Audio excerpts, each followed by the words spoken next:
My name is Tessily. I am 34 years old, and my work involves taking care of other people's money records and books. Because I do this for a living, I have a very deep understanding of exactly what a person's signature is worth.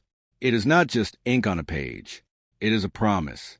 On a very cold Christmas Eve, the woman who was supposed to become my mother-in-law stood in the doorway of her big, beautiful home. She looked my 7-year-old daughter, Lily, right in the eyes and told her she had to wait outside in the cold. While my little girl stood there shivering, the woman's other grandchildren ran right past us, carrying bright gift bags. I did not start a fight. I did not yell or lose my temper. Instead, I stayed very calm.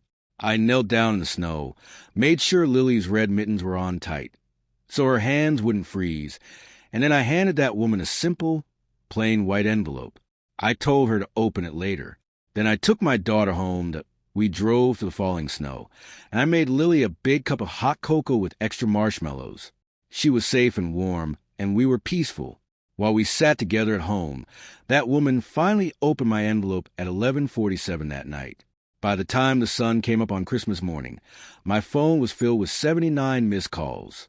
Every single one of them was full of panic, but not one of them was an apology for hurting my child. That white envelope did not appear out of thin air. It was a result of 8 months of very careful record keeping. And to understand it, you have to understand me first. I run a small business helping people with their taxes and finances from my dining room on Maple Street. It is a quiet place, only 2 miles from a fancy part town, but it feels like a completely different world. I built this business from nothing after my divorce, when Lily was only 2 years old. I had $900 in my pocket and a simple folding table to work on. I had nothing else. Now, people in this area call me when their numbers are messy and won't behave. I am the one who finds the mistakes and fixes them without making anyone feel embarrassed. I never make my clients feel foolish for the financial holes they have dug for themselves. But over time, fixing things became more than just my job. It became who I am. I show my love by solving problems. A balanced set of books is something I can trust, because numbers do not change their minds about how they feel about you. My ex-husband once told me that I would rather fix a problem than be hugged, and he was probably right. I was very good at spotting other people's mistakes, but I was much slower at seeing the mistakes I was making in my own life. Lily was the one part of my life that I never tried to treat like a math problem. She was 7 that winter, and she was missing one of her front teeth. She was the kind of child who would wave at strangers because she genuinely liked people. She loved to draw pictures of houses, and she always drew people standing in the doorway, holding hands. In her drawings, no one was ever left out. I kept all of those drawings in a folder that was thicker than any of my work files. I thought I was building a steady and safe life for her. I just hadn't learned yet that being steady can sometimes make you blind to what is really happening around you. That I met a man named Mark Calloway at a local business meeting that I almost didn't attend. He was 39, very friendly, and he had a way of making everyone in the room feel comfortable. He even remembered exactly how I liked my coffee, but it wasn't his charm that made me fall for him. It was how he treated Lily. By our 3rd dinner together, he was down on the floor playing games with her, letting her win at checkers 4 times in a row on purpose, and acting like a funny sports announcer while he lost. Lily laughed so hard she got the hiccups. That night, she started calling him her almost dad, just to see how the word felt. I let myself believe that this was what we both needed. We dated for a year and a half. Mark was wonderful at the small, sweet things. He brought me flowers for no reason and made sure the oil in my car was changed. But whenever we talked about his family home, his voice would get tight. The Calloways were an old, wealthy family in a town where most people didn't have much. Everything centered around a big white Victorian house on Cedar Hill, with a beautiful porch and a brass nameplate by the door with his father's name on it. Mark talked about that house with pride, but I noticed that his jaw would tighten whenever it came up, like he was bracing himself for an expensive bill. I am trained to notice when numbers don't add up, and I noticed this about him too. I asked him once if the house was hard to keep up, and he just said it was handled in a flat voice. That is the tone people use when things are actually not handled at all. I let it go because I was in love, and Lily had started drawing a fifth person into her pictures, a tall man holding her hand in the doorway. The first time I went to that house on the hill, I understood why Mark's jaw always tightened. The house was beautiful but felt cold, like a museum where you weren't allowed to touch anything. Every surface was polished to perfection. Mark's mother, Vivian Calloway, met us in the hallway. She was 63, with silver hair and very expensive clothes, looking like she was ready to have her picture taken for a magazine. She took my hand as if she were touching something unpleasant when Mark introduced me as his fiancé. She repeated the word as though it left a bad taste in her mouth. She looked at Lily, who was trying to offer her a little yellow flower. Vivian smiled a fake smile and said they were not really a dandelion family. Then led us away. I also met Mark's sister, Brooke, that day. Brooke spent the afternoon showing me the expensive things around the house. She pointed out a row of matching green gift bags with gold ribbons on the fireplace mantel, explaining that every holiday, Vivian gave one to each grandchild. I counted the bags out of habit. There were exactly enough for Brooke's children and not one for Lily. Lily stood quietly, looking at the shiny gold ribbons. I told myself it was only because we were new and that traditions take time to change. I told myself to be patient. Mark proposed in October on that same porch. I said yes because he was kind to my daughter and because I was tired of being the only adult carrying everything alone for 5 years. The ring had belonged to his grandmother. While he proposed, Vivian watched from a window with an expression like she was deciding whether to allow it. After the engagement, small problems began to pile up.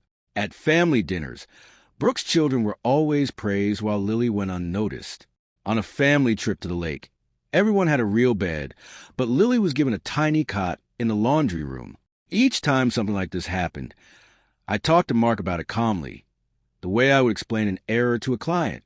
But Mark always made excuses for his mother. He told me she meant well, and that I was overreacting. One night, I heard Vivian and Brooke talking in the kitchen. Vivian said they would see how long this one lasted, and Brooke laughed. I stood in the dark hallway and forced myself to breathe steadily. Then I walked back and smiled, because I saw Lily sitting happily at a big family table. That is the hard truth about loving a child. You do not stay for yourself. You stay because you want your child to feel included, and you will endure almost anything to keep them happy. Tio explained the envelope. I have to go back to a night 8 months before Christmas. Mark came to my house late, looking very troubled, holding a folder. I made coffee and went to the papers while he paced around the room. It was worse than I had imagined. His father had spent the last 10 years secretly borrowing heavily against the house. There were unpaid taxes and a second loan that Vivian didn't even know about. The county was going to sell the property in 11 weeks because of the debt. Mark told me his mother had no idea how serious it was and believed that selling some old silver would solve everything. He said I was the only one who could help because I understood numbers and money, that I looked at the figures. It was bad, but it was fixable. The family needed $91,000 to save the house. I actually had that money saved from years of disciplined work. I had saved it so that Lily and I would never have to worry about disaster. Mark begged me for help and promised he would never ask for anything again. I should have paused and asked why they had waited until the very last moment. But all I could see was a son who desperately did not want his mother to lose her home. I agreed to help, but I did it my way. People sometimes mistake my kindness for weakness. I am soft with people, but I am very serious about paperwork. I did not simply hand the Calloways $91,000 as a gift. I have seen too many families destroyed by informal gifts with no documentation. Instead, I did what a professional does. I paid off all their debts, but in return I created a legal agreement. It was a private mortgage, a real contract naming me as a lender and the house as security for the loan. I gave them a very low interest rate and monthly payments they could actually afford. And I included one standard clause. If they missed payments, I had the right to demand the full amount back immediately. I sat them all down at my kitchen table, including Vivian, and explained everything clearly so there was no confusion. Vivian looked like she was being personally insulted while she signed, but Mark was grateful. I made sure the document was officially recorded at the county office. I put my copy in a blue folder and tucked it in my desk beneath Lily's drawings. I hoped I would never need to look at it again. When Mark asked why I required his mother to sign, I told him that kindness without a contract is just a wish. He laughed and called me a romantic accountant. I thought I was protecting the family. I was actually protecting myself and my daughter. For the first 2 months, they made their payments. Then they stopped. Vivian sent a formal note saying money was tight, and she was certain I would understand, because we were family. The next month, nothing arrived. When I raised it with Mark, he told me not to make his mother feel like a tenant in her own home. He said she was embarrassed that I had to rescue them, and asked if I could simply let it go for a while. Legally, I had every right to begin the process of recovering my money immediately. But I was about to marry Mark, and Lily loved that house. So I chose patience again.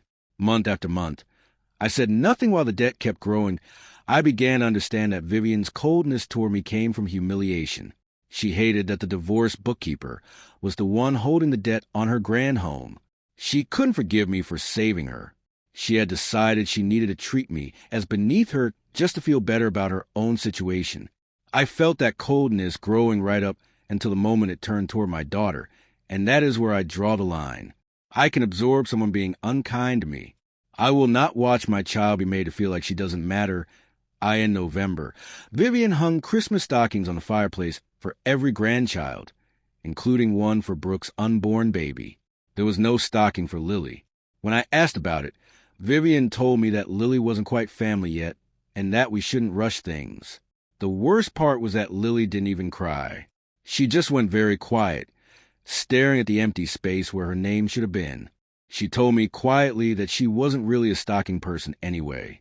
She was protecting everyone else's feelings at 7 years old, and I had taught her to do that by example, which made me feel sick with guilt that I told Mark that night that his mother's behavior was unacceptable. I wasn't asking Vivian to love Lily immediately, only to treat her with basic decency. Mark gave me the same tired excuses. He said his mother was old-fashioned and under stress. He told me to be patient. I had already given 8 months and $91,000 of patience. Then I found out exactly how they truly felt about us. Brooke had added me to a family group text months earlier for Christmas planning. One night, the full conversation loaded on my phone. I read it and felt cold all the way through. Brooke had written a list for the dinner, specifically labeling it for their grandchildren only. Then Vivian had typed in all capital letters that they tolerated the bookkeeper because they had to, and that no one should pretend the child was family. Brooke had replied with a simple thumbs up. There it was. They didn't merely dislike me. They resented me specifically because I was the one who had saved their home, and they had quietly decided that my daughter did not belong. I took photographs of those messages and saved them. Then I sat at my table and read my legal contract again. Slowly, I saw the clause I had written. Missed payments gave me the right to demand everything back at once. For a full year, I had chosen not to exercise that right. Sitting there reading those words, I realized something clearly. I was not the powerless person at that table. I was simply acting like one. My kindness was a choice I was making freely, and I could stop making it. This was not about revenge. It was about recognizing that a generosity being used as a weapon against me was no longer something I was obligated to continue, that I gave Mark one final chance. I told him clearly that Lily needed to be welcomed and treated like family on Christmas Eve, or we would not be coming at all. He promised he would handle it. I knew by then that handling it meant managing me rather than changing anything. So I went to see a lawyer named Ruth. Ruth helped me prepare a formal notice of default, a legal document stating that because the Calwys had failed to make their payments, I was demanding the full $91,000 returned. I gave them 30 days to make other arrangements. I did not want to take their house. I only wanted to stop being the person they could treat however they liked without any consequence. I placed a notice in an envelope, took off my engagement ring, and put that in the envelope too, that on Christmas Eve, Lily was radiant. She wore her best red dress and her matching red mittens. She practiced saying Merry Christmas to Vivian in the mirror, getting the pronunciation exactly right. Wanted to make a good impression on the woman who wouldn't give her a stocking. It was painful to watch. We drove to the house, which was lit up beautifully against the dark sky. We walked up the path just as the cousins were receiving their green gift bags. When we reached the door, Vivian stepped forward and blocked our way. She told me that the dinner was only for their grandchildren and that Lily would need to wait outside. The whole family was watching. Mark stood behind his mother and looked at the floor and asked me quietly please not to make a scene. That was the moment I knew it was truly over, not because of the insult, but because of the silence from the man standing right there who had promised to handle things. I knelt down in the snow and fixed Lily's mittens carefully, making sure her fingers were warm. I told her we were going home to have cocoa. I stood up, took the envelope from my pocket, handed it to Vivian, and told her to open it later. Then I took my daughter's hand, and we walked back to the car. We did not look back once that I in the car. Lily asked me if she had done something wrong. It was the saddest sentence I have ever heard spoken. I told her she was perfect, and that some adults simply forget how to be kind. We went home, we made our cocoa, I read her a story, and I tucked her in. Much later, the call started. Vivian had opened the envelope and found the ring and the legal notice, and a short note I had written. The note said only, "You told my daughter she could wait outside. So can your debt." She understood immediately what it meant. She understood that by shutting my child out in the cold, she had also shut out the one person quietly holding the roof over her head. My phone rang 79 times that night. Some calls were furious. Some were pleading. But not a single person, across all 79 calls, asked whether Lily was all right. Mark called one last time very late. I told him to let his mother handle her finances the way he always assured me she could. Then I hung up and went to make pancakes for my daughter in the morning. I did not feel cruel. I felt calm and I felt free. Eventually, the Calloways secured a loan from a proper bank and repaid me every cent. I never spoke to Mark again. Lily and I made a new drawing together of our small house on Maple Street, just the two of us in the doorway, holding hands, and we hung it where we could both see it every day. We learned something important together that winter. A door only has power over you if you keep waiting for someone to open it. The moment you stop waiting and walk away, you are finally free.